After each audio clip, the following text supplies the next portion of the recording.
what's the cost of not taking any action in those areas of your life? And I was like, what are you talking about? He goes, I want you to think about your life 1 year from today. And I want you to think about where it's going to be if you keep doing the exact same thing you're doing right now. Mhm. And I was just like, it's really good question. He could tell my wheels were turning. Yeah. He's like, call me back within 24 hours.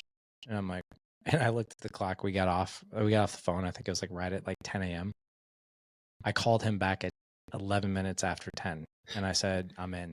And I don't even know what the hell I was even saying yes to. I was just like, I'm in. It just like, I don't want what I thought about. I want something new. If you're like me and support American values, then this is for you. Blackout coffee is handcrafted in small batches, and it's roasted just 2 to 3 days right here in America before it ships to you. By far, America's strongest coffee. See, coffee from other brands, they've been sitting in storage and on shelves for months. They have horrible taste, limited flavors, but you don't get that with Blackout coffee. And we're talking over 30 flavors available, including my favorite, cinnamon French toast. So choose Blackout and get ready for an amazing day.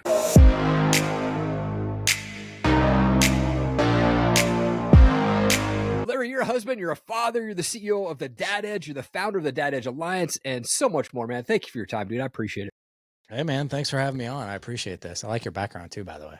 Oh, thank you so much, man. It's from an old sponsor of my show. Way back when I first started, they sent me out this flag. It was a company called Combat Flags, and they sent me this one, man. And I thought, man, I'm just going to put this up as my backdrop. And it's been probably my number one, I would say, thing that people notice about me immediately. So, man, I appreciate that. I like it. I can see why. It's pretty cool. Awesome. I like to kick things off by going back a bit. Like, where did you grow up, and what was childhood like for you? So I grew up in St. Louis. That's I was born in California. I was born in San Francisco. Nice. Raised out here in St. Louis, though. How was I raised? Wow, that's a deep one. So I was my mom and biological father got married pretty young. I think they were like 21, and they had me about 4 years after they got married. So they were like 25-ish. And then about 9 months after I was born, my dad and mom split. They divorced. It was a really bad relationship. I mean, they were like kids. So like they're just going through rookie mistakes and that kind of thing. Sure. But he left, and I didn't have any recollection of him whatsoever. It was just me and my mom until I was 4. My mom met a guy when I was 4, and she brought him over for dinner one night. I'll never forget it because like, in my mind, in my 4-year-old head, like I thought dads just like moms went out, they like kind of like left the nest and they found a dad somewhere and they bring the dad back. Like that's literally what I thought it was. Well, I'll never forget like this guy coming in our house and I shook his hand and my mom was like, Larry, this is Joe. Joe, meet Larry. And I shook this guy's hand, and with this big, huge smile on my face and being a 4-year-old, I asked him, are you going to be my dad?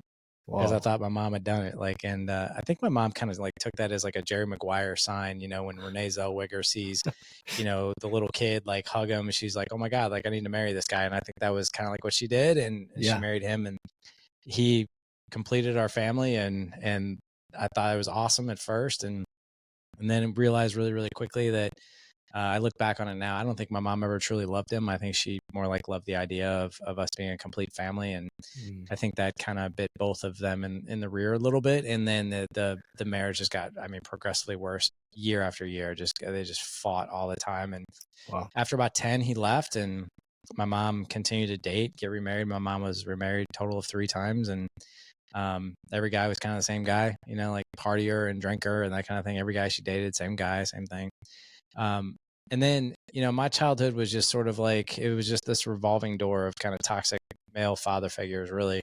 And I kind of weird, but I was 30 years old, and it took me till I was 30 years old to have a relationship with my biological father and have him by accident. So I was in a coffee shop for a meeting, 30 years old, and my dad came walking in for his morning coffee, and I knew who he was. I recognized him because I met him a few times when I was 12.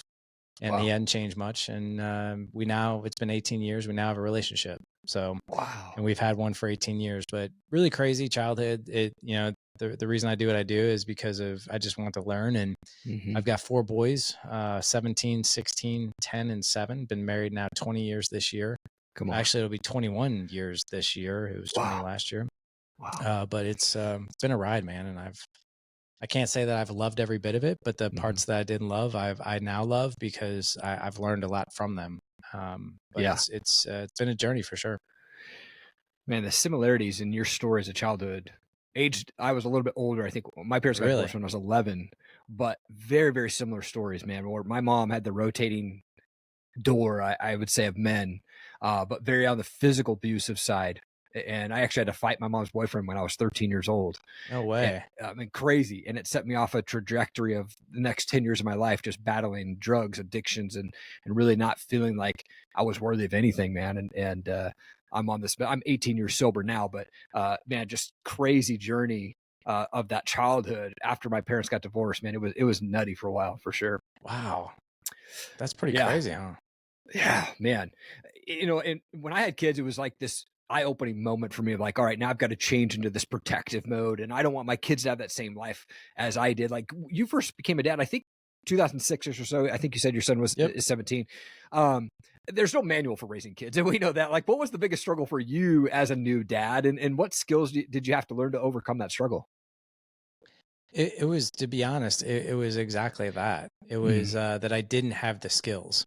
I didn't have the communication skills. I didn't have the patience skills, the leadership skills. It was like I was winging it, almost like it was the first day of school all the time. Yeah. And that becomes really frustrating. If you think about when you start a new job, the hardest part about starting a new job is starting the new job and being new, right? Mm-hmm. It's also an adventure. So there's some joy in it for sure. But there's also a lot of frustration in it because you're like, man, I just want to know all the answers. And then you're doing that, you go to training, you start doing that job more.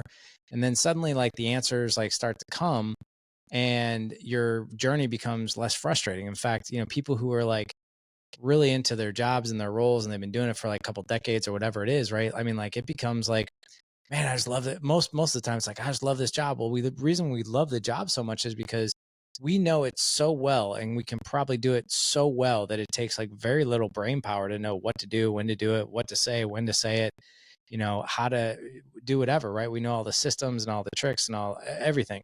With fatherhood, it feels like you never really truly get out of training. Like every day is the first day on the job sometimes, right?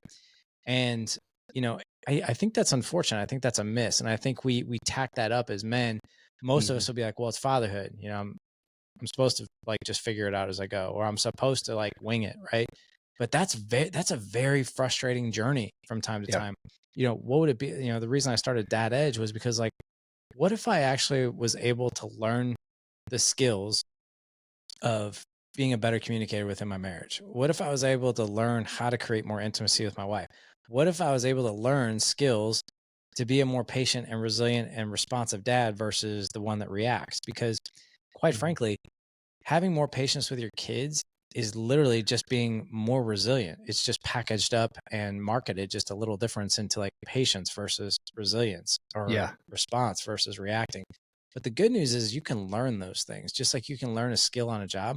You can learn the skills to be a better father, to be a better man, to be a better husband. You can like literally learn the tangible tactical skills to do those things. You don't have to guess at it.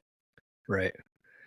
Man, so good, dude. So powerful there, man. I remember, when my daughter was first born, I had no idea what I was doing, right? But like I got to take my wife and my newborn baby home for the first time. And we lived 3 miles from the hospital that she was born in.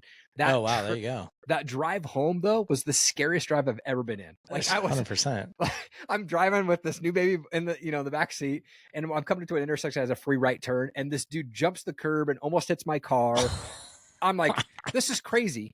And I get another mile down the road and it's this straightaway. And this dude flies past me on a motorcycle going like 100 miles an hour. And in my rearview mirror, he wipes out and slides like 100 feet down on concrete. I'm going, this is crazy. I just want to get home. I never want to leave again. Like, are you for real? Oh, totally, dude. It was nutty, dude. Oh, that's hilarious. That's karma at its finest, man, right there. Craziest drive ever, dude. I was like, I'm never leaving. Like, but I mean, my wife and I, we spent the first 5 years just getting to know each other before we had kids. And I think we needed that. We both come from crazy, kind of broken homes. And we're like, we didn't know what marriage was about or, a good marriage looked like. But we knew what we didn't want. And unfortunately, I brought a lot of that in at the beginning and had to go through that training and counseling and figure it all out. And still, like you said, it's every day is a new day on the job trying to learn, things on that. It's crazy. It is, man. It for sure. as a podcaster, I love talking to other podcasters, and you started your podcast, I think in 2015, but you've interviewed over 700 people. I just had my 500th interview recently. And man, people need to be listening to your show. Why did you decide to start the podcast? And then having that podcast, how has that helped you personally? So I actually started the podcast with that actually in mind. The podcast was actually never meant to like really be anything more than a podcast. It was never meant to be a mastermind. It was never meant to really be a movement or a mission. It was literally like, I just wanted to have better conversations with people that were smarter than me. That's really it. That is the biggest reason right there. And that's exactly for the first several years is what it's always done for, ever since inception. I probably need to update my bio because now we just crossed over 1,120 episodes. Wow, recorded. Come on, man. So that's yeah, awesome. It's been a lot of experts, but it's been so cool because like what I've been able to do for almost, this is my 9th year now, is it's been 9 years of the best education that I could possibly ask for. I mean, like, here's what I'll tell you. If you really think about like hours, time, money, I mean, this, it's not cheap. Like the expenses behind a podcast are not cheap. It's quite a bit to put into it, right? I mean, it's like an education, and then the time factor, it's like it could be like a part-time job. Totally. And if I probably add up, it's probably been well over 2,500 hours, 30,000 hours, give or take, of podcasting now and learning. I can literally tack this experience up as the thing that probably saved my marriage. The thing that probably has solidified the connection with my kids, right? I'm not saying every day is sunshine and rainbows. I'm not saying that at all. There are still challenges. There's still a lot of things that happen. Yep. But without podcasting, if I'm being really honest with you, I probably wouldn't be here today. I probably would have, there were some really, really dark times that happened in my life. And I was headed down a path that probably I wouldn't have survived, to be quite honest. And it's truly has saved my life, my marriage, my kids, everything.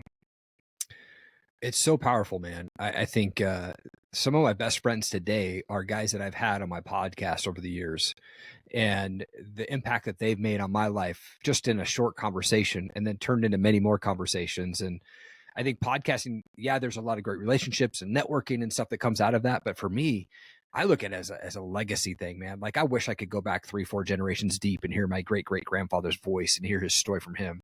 I can't do that, but I can pass that on 3, 4, 5, 6 generations deep with the Allen tribe. And I really look at that, man. Like I get to share my story and this awesome thing that I get to do called podcasting with my kids and future generations, man. And like you, I think I was in some dark times, and the podcast really helped save me, and the lessons I've learned through podcasting has helped save my marriage for sure, man. There's, like you said, not every day is rainbows and sunshine, and the podcasting has helped so much, man. Agreed. I think it's an education that, I encourage every person to look into. Yeah. Just know what you're in for. Like I have guys who over the years they've reached out and they want coaching on how to start a podcast. And my first question is, you sure you want to do this?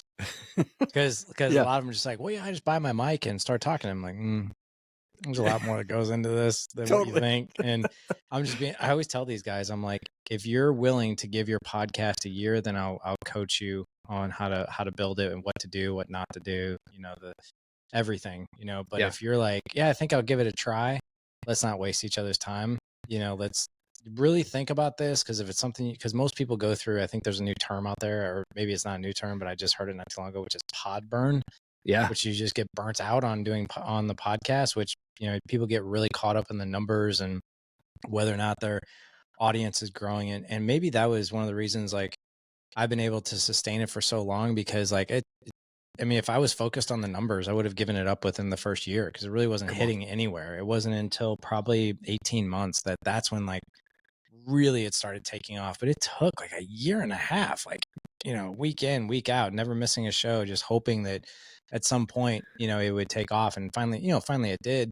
Sure. But I think a lot of people give up podcasting before it even becomes, something that could blow up for them. Huge, man.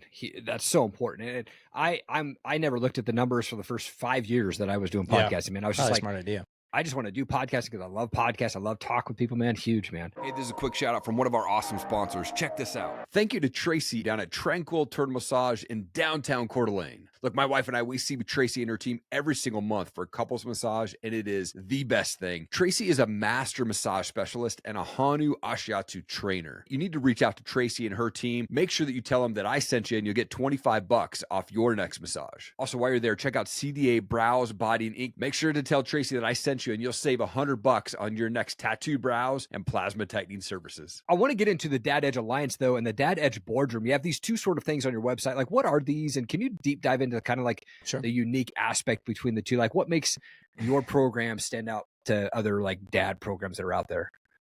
You know, I would never, you know, probably I would never compare like, well, this is what ours is and what this is what theirs is, you know. Yeah.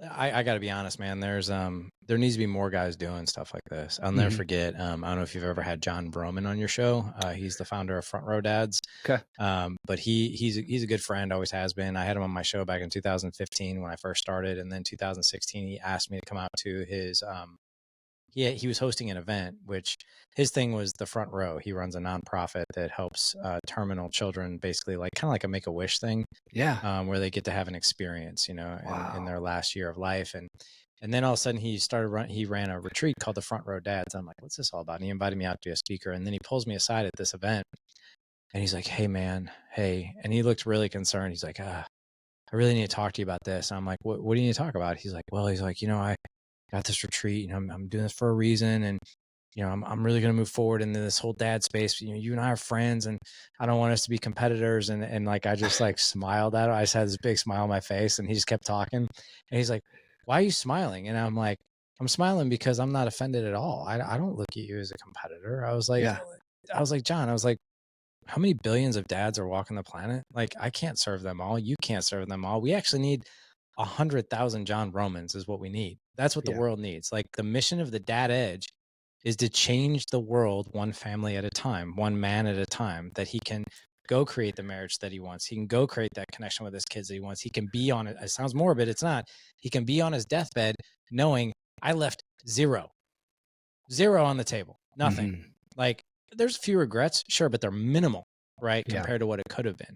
So I was like, we can't possibly serve the masses unless there's more people doing this. So But to get back to your question, it's kind of funny. I'll share this funny story with you, how Dad Edge Alliance even got started. Yeah. Like I said, Dad Edge was never meant to be a movement. It was never meant to be an organization or a business. It was just a therapeutic hobby that helped me learn. I joined a mastermind for the first time in 2015, and I will never, ever, ever forget it. And I'll never forget it because I had no clue what the heck it even was. I had a good friend of mine, maybe you've had him on your show, Aaron Walker. He runs another mastermind called Iron Sharpens Iron. He calls it ISI.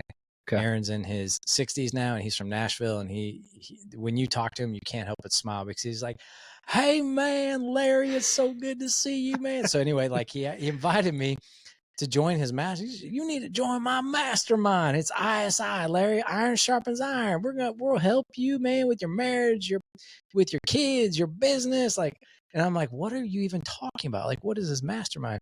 So then he explains it to me. He's like, listen, he's like, mastermind is a group of like-minded individuals that all share common goals, right? Whether it's in their marriage, their faith, their business, their health, their wealth, whatever. He's like, we actually encapsulate all of those things. And he's like, you know, you get in rooms like that, you get to learn from other men and what we're teaching, the whole 9 yards, and it completely elevates all areas of your life. And I'm like, all right. I was like, how much is that? And he goes, it's $500. I was like, what, a year? He goes, no, a month. And I'm like, I laughed. I was like, Aaron, I was like, I don't have $500. This was at the time. Yeah. I was like, I don't have $500, man. And he's like, yeah, I know. He goes, well, here's the thing, Larry. He goes, you come and do life with us. You're going to get everything I told you. Clarity, relationships, marriage you want, relationship with your kids. You're going to have so much clarity, you're not even going to know what to do with it. Your life will get incrementally better. And this guy, he knew what he was talking about. He spent 25 years, the past 25 years in a mastermind with Dave Ramsey, Dan Miller, Dan Abram, I think as well. And he's like, you know, if you come and do life with us, it's going to cost you $500 and an hour of your time every week. But your ROI is going to be everything that I said. He goes, there's one thing you're not looking at though. And I'm like, okay, what's that? And he goes, what's the cost of not doing that? What's the cost of not taking any action in those areas of your life? And I was like, what are you talking about? He goes, I want you to think about your life 1 year from today. And I want you to think about where it's going to be if you keep doing the exact same thing you're doing right now. Mhm. And I was just like, it's really good question. He could tell my wheels were turning. Yeah. He's like, call me back within 24 hours. And I'm like, and I looked at the clock. We got off the phone. I think it was like right at like 10 a.m. I called him back at 11 minutes after 10. And I said, I'm in. And I don't even know what the hell I was even saying yes to. I was just like, I'm in. It just like, I don't want what I thought about. I want something new. And I did that mastermind, and I was like, I'll give it a shot for a month. And I think I was there for almost a year. And it was within that year, you know, Aaron pulled me aside one time. And he's like, why don't you start this for dads? Like, start a program for dads. Do what we do. And I'm like, man, I would love that. I was like, how do I do that? He told me how, and I did it. And we've had over 4,000 men in the past 8 years do life with us.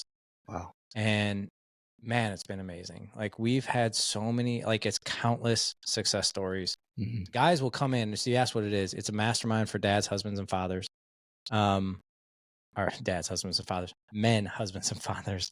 And we help men with marriage, communication, connection. We help them with their connection with their kids, you know, creating better conversations with their kids, tactical things.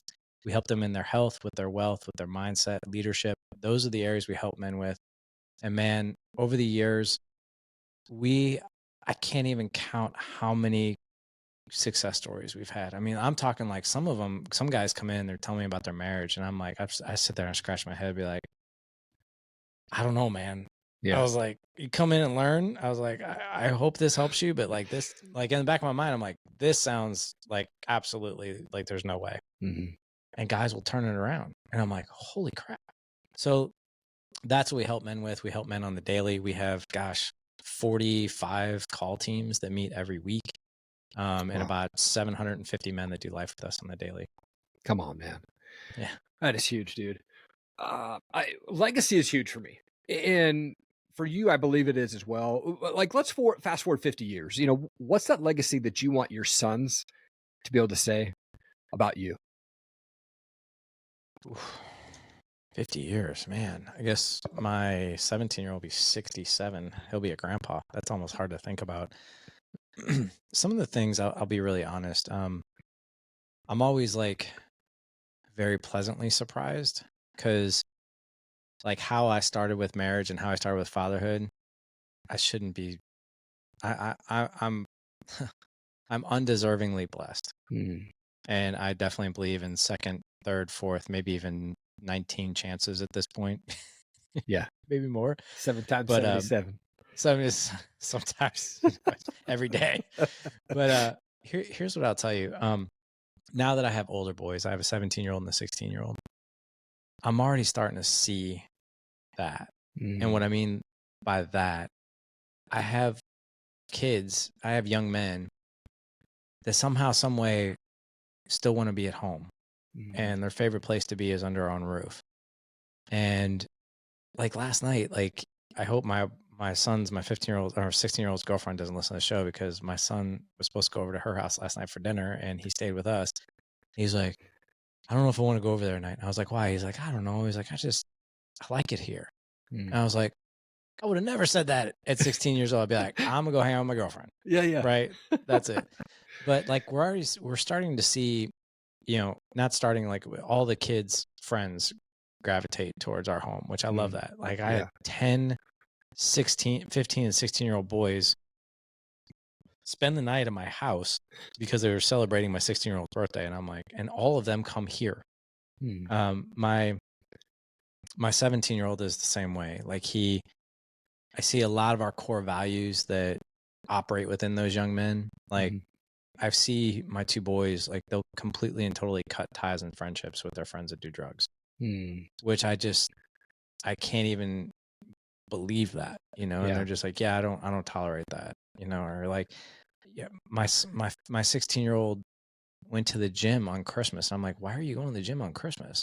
I'm not sharing that because, like, oh, look, I'm like, why are you doing that? He's like, because I just want to be better. I just want to be better. You know, I just, you know, it's either this or sit around. Like, we're done with Christmas. I want to go work out. Just things like that. So I think legacy, it boils down to one word, and it's connection. Yeah. Because one thing that I can tell you about our family is that while every day is not sunshine and rainbows, there is some ugliness, of course, but we're all incredibly connected to each other. Mhm. And that's what I want for them. Like, I want them to be really, really connected with their kids, with their grandkids. And I think if they were to look back on legacy, they're going to say one thing that my dad did really well in our family was he connected with all of us really well, and we connected with each other as a result as well. Man, so powerful, dude. So powerful. I love that. And man, the fact that your kids can say, dude, I want to stay home. Like that's something that's huge, man. I mean, I Shocked. remember I was like, I'm out. Like I'm not hanging around, you know? So good. I love to finish the show with a fun question. I'm a big music guy, so I've asked the question, like, what type of music do you listen to? Or do you have a favorite band that you like to listen to? I love that question.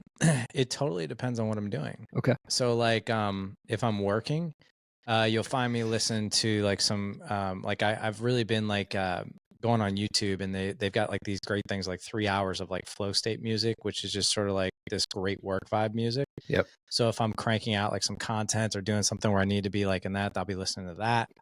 If I'm in the car with my 16-year-old, it's rap, because that's what he listens to. And I'm just like, I joke with him all the time, and I'm like, why do all your rap songs sound the same? Everything. He's like, blah, blah, blah, like all this. Like, we laugh about it. You know what I mean? Yeah, totally. And then if I'm in the gym, it's more like hard rock. You'll hear AC/DC, Avenged Sevenfold, you know, Rev Theory, like Breaking Benjamin. Those are the tunes if you were in my AirPods, that's what you'd be hearing me. That's awesome. Yeah, love it, man. Love it. Yeah, I used to be straight metalhead, Korn, Rob Zombie, you know, Slipknot, all those guys in high school. And then it was like, I worked for Universal Records for a year, and they said, well, you actually have to listen to other kinds of music too. So it kind of got me to listen to other types of music. So now I'm kind of all over the place, but